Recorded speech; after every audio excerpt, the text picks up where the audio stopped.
कल्याण आणि भिवंडी लोकसभा मतदारसंघात उद्या मतदान पार पडणार आहे। या मतदारसंघामध्ये 1960 मतदान केंद्र आहेत। मतदान प्रक्रिया ही सुरळीत पार पाडण्यासाठी म्हणून प्रशासनाकडून जय्यत तयारी केली जाते।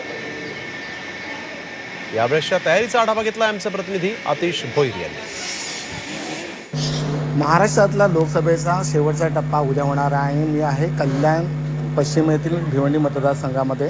आपण पाहू शकता की मतदार जो केंद्र आहे या केंद्रावरती जे कर्मचारी आहेत ते इथे आलेले आहेत।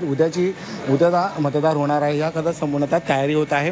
केंद्रावरती जे साहित्य लागत आहेत त्या साहित्य जे आहे त्याची पूर्णतः तयारी होत आहे। आज सकाळीच साहित्य वाटप करण्यात आलेले आणि त्यानंतर जे निवडणुकीसाठी जे कर्मचारी आहेत ते केंद्रावरती इथे दाखल झालेले आहेत। संपूर्णतः ही तयारी करण्यात आपण पाहू शकता की उद्या मतदार राजा जे आहे सकाळी 7 वाजल्यापासून मतदान करणार आहे, त्यासाठी ही तयारी आहे। आणि त्याचप्रमाणे भिवंडी मतदारसंघामध्ये 20 लाखापेक्षा अधिक मतदार जे आहेत ते उद्या हक्क बजावणार आले आहेत। कॅमेरामन स्वप्नील शेजवळसह आतिश भोईर, झी मीडिया, कल्याण।